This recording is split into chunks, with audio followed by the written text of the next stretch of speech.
By the time I got to our front door, it was after 9. The hallway light was on, the way Hannah always left it for me, but the house sounded wrong. Too still, like someone had pressed pause on everything that usually hums in the background. No TV bleeding through the walls. No dishwasher running. No tired "hey you" from the couch. Just the faint, expensive trace of her perfume hanging in the air. Fresh. Recently, I set my keys in the bowl and listened. Nothing. Our place isn't big. You usually know instantly if someone's in it. That night, all I heard was the ticking of the kitchen clock and the small, stupid sounds you never notice until you're trying not to think. 3 business trips in 6 weeks lined up in my head like a stack of failed unit tests. Trip 1, New York. Last-minute client workshop. No entry on the shared company calendar. Trip 2, Chicago. Quarterly training. Her team's group chat, from what I'd glimpsed, never mentioned leaving the city. Trip 3, tonight. Supposedly Chicago again. Supposedly boarding right about now. I'm a systems analyst. I live and die by patterns. Normal people call things like that coincidences. I call them inconsistent data sets. I walked into the office, powered up my home machine, and told myself I was just checking a flight time. That was the lie I gave myself to make the first keystroke easier. Light blue monitor glow, stale coffee from this morning, my fingers on the keyboard. I pulled up our joint bank app first, habit. 2 new transactions popped up in the pending list like they'd been waiting for me. 7:48 p.m., Trattoria Lupo. Italian place across town. 2 entrees, a bottle of wine. 8:29 p.m., Sunview Motor Lodge. 1 night stay. Same card. Same name. Her card. Her name. While she was supposedly standing barefoot in a TSA line at the airport. I didn't call her. I didn't call the airline. I didn't get in the car and race to the terminal like some movie idiot hoping for a misunderstanding. Instead, I opened another window and pulled GPS logs from the tracker we use to monitor our car's maintenance and mileage. One of those practical marriage decisions that suddenly felt like something else. Her car hadn't moved toward the airport. It was parked 10 minutes from that Italian restaurant. I sat there, watching the data stream in quiet little timestamps, and felt something simple and cold settle in my chest. If there was a lie here, I wasn't going to chase it around with raised voices and guesswork. I was going to catch it like a clean screenshot, time, date, location. No wiggle room. No, you're imagining things. Just proof. The next day, I stopped pretending this was about intuition. I treated it like any other job. Define the problem, gather data, verify. I told Hannah I'd be working from home. She kissed my cheek on her way out, left a faint print of lipstick I didn't bother to wipe off. As soon as the door shut, I went to the bedroom and pulled the folding ladder from under the bed. I'd already ordered a 4K micro camera the week before, back when this was just a vague itch in the back of my head. Verifying a hypothesis, I'd called it. Now it felt more like setting up a crime scene in my own house. I set up the ladder under the smoke detector, climbed up, and popped the cover off. I froze. There, sitting neatly inside where the plastic plate should have been empty, was a camera. Same size, same matte finish, same kind of device I had sitting unopened in a box in the closet. My stomach didn't drop. Tightened. There's a difference. I didn't yank it out. I didn't swear. I just stared at it for a second, then put the cover back like I'd never touched it. If there's a feed, there's an endpoint. I climbed down, folded the ladder away, sat at my desk, and pulled out my laptop. I ran a network scan like I would on a compromised server. Hidden devices, unfamiliar IPs, encrypted traffic. There it was. One signal from the bedroom camera, another from a twin in the living room, both syncing to a laptop that wasn't mine. Router logs showed regular connections at odd hours, like someone checking in on their favorite show. Except the show was me. I traced what I could, watched the packets hop out to a secure external relay. Nothing illegal, just careful. Professional enough. The truth landed clean. I wasn't the only one watching. While I was building a quiet case on Hannah, she'd already built one on me. Once you find one lie, you stop trusting the surface of anything. The cameras told me she was watching. The fake trip told me she was lying. The next logical step was the thing that never lies if you know how to read it. The money. I wrote a small script on my lunch break Monday, pointed it at our accounts, and let it chew through 6 months of transactions. Groceries, gas, streaming services, the normal noise of a shared life. Then the outliers floated to the top. Every Wednesday, between 11 o'clock and 11:30 a.m., $500. Clean, round, almost polite. H. Lawson Consulting. We don't have a consulting company. I've never filed paperwork for it. I checked state records, business registries, and tax IDs. Nothing. On paper, H. Lawson Consulting didn't exist. But every week, like clockwork, we were paying it. I cross-referenced the transfers with her calendar. Wednesdays were always blocked off as strategy lunch. Sounds important enough that no one questions it. Smart. Next step, GPS. Her phone wasn't sitting in some downtown restaurant or corporate office during those blocks. 6 of the last 8 Wednesdays it planted itself inside a 500-meter radius of the Sunview Motel, the same low-profile place that took her card on Chicago night. The Sunview's the kind of place you drive past without seeing. Cash-friendly, prepaid-friendly, names optional as long as the card clears.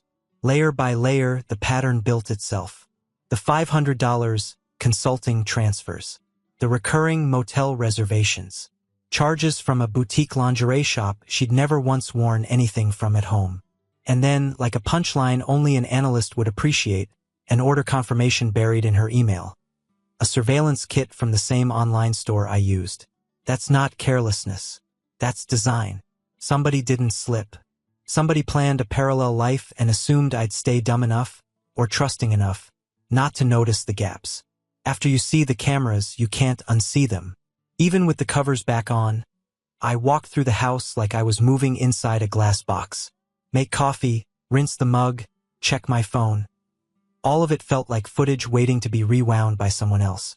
I'd stand in the kitchen some mornings, watching sunlight hit the counter, and think about her somewhere with a laptop open, scrubbing through clips of me tying my tie, answering emails, zoning out on the couch, looking for, what exactly?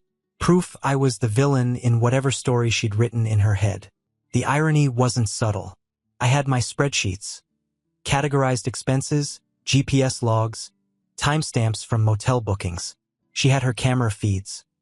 My routines, my pauses, the nights I came home late and didn't bother explaining why. We'd stopped talking months before the data started screaming. Little things first. I stayed longer at the office because debugging a system made more sense than decoding her silence. She started going to drinks with the team, coming home with that distant look like she'd spent all her words somewhere else. 2 separate investigations spun up under the same roof. Her staring at pixels of me moving around the living room like a lab rat. Me staring at columns of numbers that turned her work trips into motel afternoons. Partners turned into opposing counsel, quietly gathering exhibits. What hit hardest wasn't the thought of her in some motel bed with Tyler. That was almost straightforward in a sick way. Cause and effect. Choice and consequence. What sat heavier was the realization that when things got ugly, neither of us reached for words. We reached for surveillance. We didn't ask each other what was wrong. We logged in, pulled data, and tried to win a case nobody was officially arguing. There's a point where someone stops being a shadow and becomes a person you could tap on the shoulder in a crowd. For me, that started with the motel alias, Ty Grant. Sunview's automated emails weren't smart, but they were lazy. One of the prepaid reservations Hannah didn't bother deleting forwarded to our shared inbox, buried under store promotions and flight confirmations. Different email, burner domain, but same pattern in the name used. Ty Grant. Casual. Familiar. Like a nickname. I ran it like any other lead. Cross-checked guest logs Marcus quietly pulled from the motel against corporate travel records from Hannah's company site, public LinkedIn data, and a few internal event photos she'd proudly posted months ago. Ty Grant lined up clean with Tyler Grant, regional manager. Mid-40s. Smug, polished, the kind of guy who lives in blazers and thinks every conversation is a performance review. Conference photos hit differently when you know what you're looking for. Hannah and Tyler off to the side of a group shot. Her laughing at something he said, his hand accidentally close to her lower back. Not proof on its own, but paired with alias reservations, matching dates, and those Wednesday strategy lunches that ended at a motel? That's not a fling. That's scheduling. Then I saw the date she ordered her surveillance kit, 3 days after I got back from a Seattle conference. I come home exhausted, late, distracted. She must have watched me, built her own theory, and decided I'd gone first. Her affair, her cameras. Suddenly they looked less like random betrayal and more like some warped attempt at revenge for a crime I never committed. Somehow that made it worse. There's a moment where anger stops feeling like fire and starts feeling like work. For me, it happened at 2:17 a.m., sitting at my desk with a half-dead mug of coffee and a folder called Integrity_Audit_V1. I could have gone the cliché route, screaming match, plates against walls. How could you on repeat? That kind of chaos looks good in movies. In real life, it just muddies the log files. I didn't want noise. I wanted a clean record. So I started building one. Bank statements first. I exported everything to CSV, sorted by merchant, tagged every motel charge, every lingerie purchase, every H. Lawson Consulting transfer. Color-coded columns, linked them to timestamps from GPS logs. When you lay it all out, the romance dies fast. It's just patterns, Wednesdays, lunch hours, the same motel, the same man. At some point, the rage I'd been holding stopped feeling hot, cooled into something sharper. I needed help to take it further. Not emotional help. Operational. That's where Marcus came in. Marcus Reed and I go back to college. He was the guy who could break into any system you handed him, then write a neat report on how you should have stopped him. Now he works corporate security, the hired wolf companies call when they're scared they're leaking. I called him on a Wednesday, voice steady, like I was booking a meeting, not dismantling my marriage. Got a project, I said. Personal. Sensitive. You in? He didn't ask for details over the phone. He just grunted. Bring everything you have. His office looked exactly like you'd expect. 3 monitors, empty takeout cartons, whiteboard full of arrows and acronyms only he understood. I dropped a flash drive on his desk, sat down, and gave him the abridged version, no drama, just the facts. Motel. Alias. Cameras. Ghost company. Tyler Grant. He listened, spun in his chair once, then plugged in the drive. This is messy, he said finally, but it's real. You want to punch back or just protect yourself? Both, I said. In that order. We spent hours stitching it all together. He helped me pull metadata from Hannah's emails, grab screenshots of fake meeting invites, flag calendar entries that lined up a little too neatly with motel charges. He walked me through tracing the outbound feed from the hidden cameras to her laptop, then to a cloud relay she thought was anonymous. We didn't hack anything. We didn't cross legal lines. We just collected what was already there and put it in a format even a bored HR intern could understand. Folder by folder, the dossier took shape. 01_financials, transfers, card charges, account details. 02_locations, GPS routes, timestamps, motel check-ins. 03_communications, emails, fake invites, strategy lunch placeholders. 04_surveillance, screenshots of the camera feeds, device IDs, network logs. 05_Tyler_Grant, corporate role, code of conduct policies, conflict of interest clauses. At the top, a simple index. No commentary, no insults. Just a table of contents for the slow-motion car crash of my marriage. When we were done, Marcus leaned back and whistled low. This is fatal, he said. For both of them. Professionally, at least. Good, I said. My voice surprised me. No tremor, no satisfaction. Just a statement of fact. Now I need a stage. He raised an eyebrow. Are you thinking divorce court? Mediation. I shook my head. I'm thinking of the public. Controlled. Their house, not mine.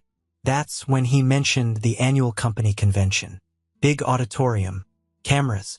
Live stream to every regional office. A celebration of ethics and leadership they'd been hyping for months. Poetic in a way. We mapped it out like an incident response plan.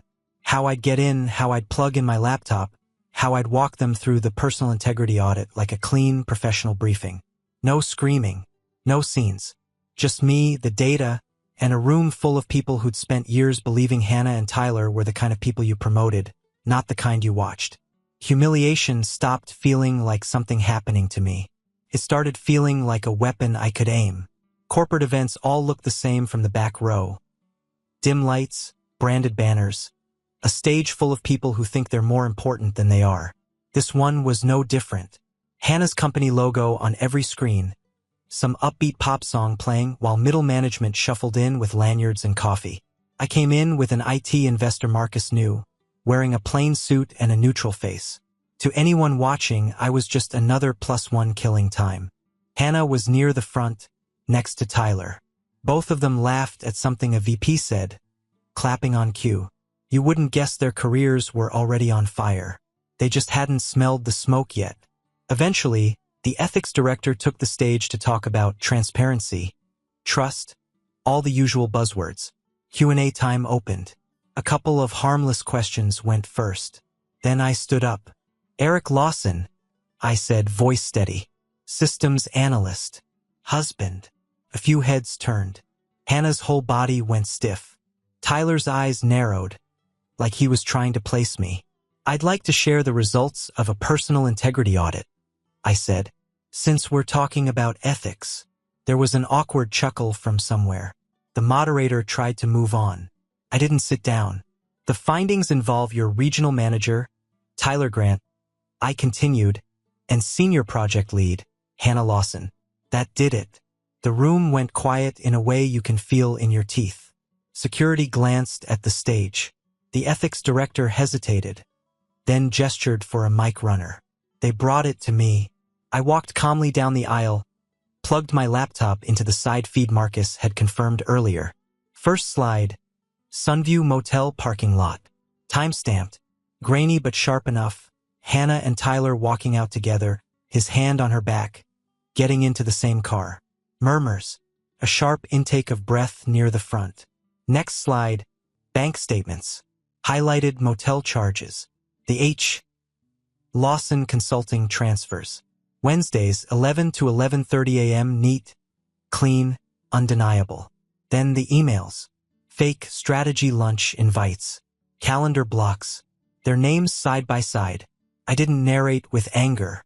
I just walked them through it like any other report. These patterns repeat over 6 months, I said. They violate your code of conduct, your conflict of interest policy, and your zero tolerance for unethical behavior. You've been selling on that stage for the last hour. Tyler shot up, face red. This is taken out of context. Sit down, Tyler. The ethics director snapped, eyes glued to the screen. Hannah didn't say anything at first. She just stared at the images, color gone from her face, mouth open like the words couldn't line up. Security moved in. Quiet, professional, the way they do when something serious just happened and everyone knows it. The ethics director took the mic back, voice tight. Mr. Lawson, that will be enough. We'll handle this internally. I closed the laptop, slipped it back into my bag, and nodded. No problem, I said. Just thought your people deserved the full picture. As they escorted Hannah and Tyler out past rows of suddenly fascinated floor tiles, I didn't feel triumph. Just a clean, flat sense of completion. The data had finally spoken louder than the lies. The funny thing about blowing up 2 people's careers in one afternoon is how quiet your own life is afterward. No fireworks, no slow clap, just Monday. HR from her company called me twice in the days after the convention. First, to thank me for coming forward, like I just submitted a bug report. Second, to reassure me that appropriate actions were being taken. I didn't ask what that meant. I already knew. Tyler disappeared from their website first. His headshot went offline like someone flipped a switch. A couple days later, Hannah's profile changed. No title, no department, just a gray placeholder where her job used to be. The company line was organizational restructuring. Corporate euphemisms for we got caught. None of that fixed the fact that every wall in our apartment felt contaminated. The place had watched me sleep under cameras I didn't know about. It had watched her get dressed for strategy lunches that ended at a motel. I could have ripped out the devices, repainted the walls, pretended it was a fresh start. Instead, I called a realtor. We walked through the place together, her talking numbers while I mentally replayed scenes. Me at the desk building the dossier, her in the hallway whispering into her phone, both of us acting out separate lives under one roof. Good bones? Great light. Nice neighborhood, the realtor said. Yeah, I answered. History included. We listed it. It sold fast. I didn't fight over details. I wanted it gone more than I wanted top dollar. My job was next. I'd been at the same company for 8 years. Good pay, predictable work, decent respect. On paper, there was no reason to leave. But every time I sat in front of a screen there, digging through logs and patterns, all I could think about was how I'd used the same skills to disassemble my own marriage. So I walked into my boss's office with a resignation letter already printed. He frowned at it. You sure about this, Eric? You're one of our best. If this is about personal stuff, you can take time off. I'm sure, I said. It's not burnout. I just don't want to spend the rest of my life staring at other people's data. He studied me for a second, then nodded. If you change your mind, I won't, I said. But thanks. No drama, just a clean exit. I moved into a smaller place across town. 1 bedroom, tall windows, quiet building. No shared walls with Hannah. No hidden cameras. The only lenses I brought in were the ones I bought on purpose. I picked up photography properly for the first time in years. Nothing artistic, just real things. Street corners at dusk. Old men feeding birds in the park.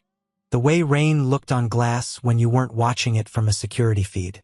There's a difference between capturing a moment and weaponizing it. Weeks passed. The noise from the convention faded into gossip for people who still cared about that company. My phone went mostly quiet. Then Hannah started pushing her way back in. First it was a text, "We need to talk." I stared at it until the screen dimmed, then set the phone face down and made coffee. 2 days later, an email. It was long. Too long. Paragraphs of explanations, justifications, half apologies. She wrote about how the distance between us started to feel like cheating even before she had proof.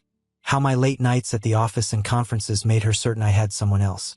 How the cameras were just to confirm what she already knew. What she already knew. That never happened. She called it a mistake made from pain.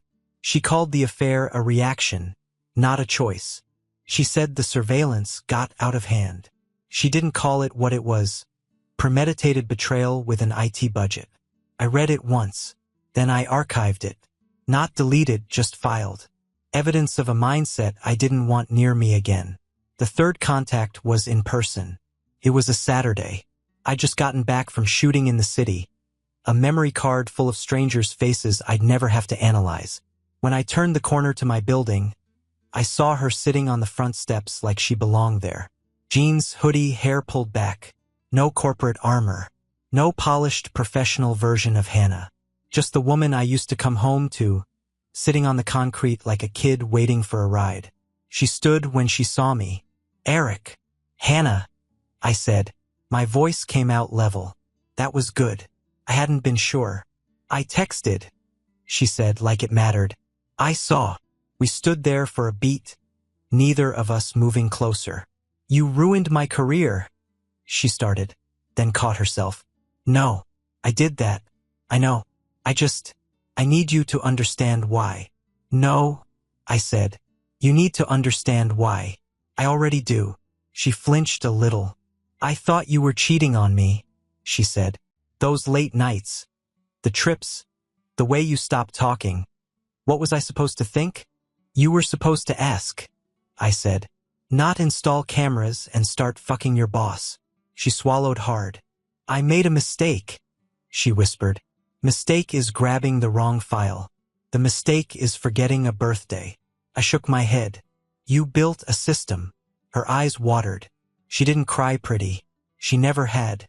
It used to be something I liked about her, raw, unstyled emotion. Now it just felt like another input I didn't trust. I miss you, she said. I miss us. I know you probably hate me, but can't we at least try to fix it? Go to counseling? Start over. There was a version of me maybe 2 years earlier who would have grabbed that line like a life raft. The one who still believed problems could be patched, rolled back, ironed out with enough communication. That guy was gone. I don't hate you, I said. Hate would mean I'm still in it. I'm not. So that's it? She asked. You just walk away? I already did, I said. At the convention. She stared at me for a second like she was waiting for the punchline. When it didn't come, her shoulders sagged. You're really not even going to try? She asked. I looked at her, the woman who once preached no secrets while planting cameras in our bedroom, who responded to feeling insecure by staging an affair and then monitoring me like a threat. I learned something from all this, I said. Some scars aren't warnings to be healed. They're labels. Don't touch this again. Her eyes broke then. She nodded more to herself than to me. Okay, she said quietly. Okay. She turned and walked down the street without looking back. I watched her go until she turned the corner and disappeared.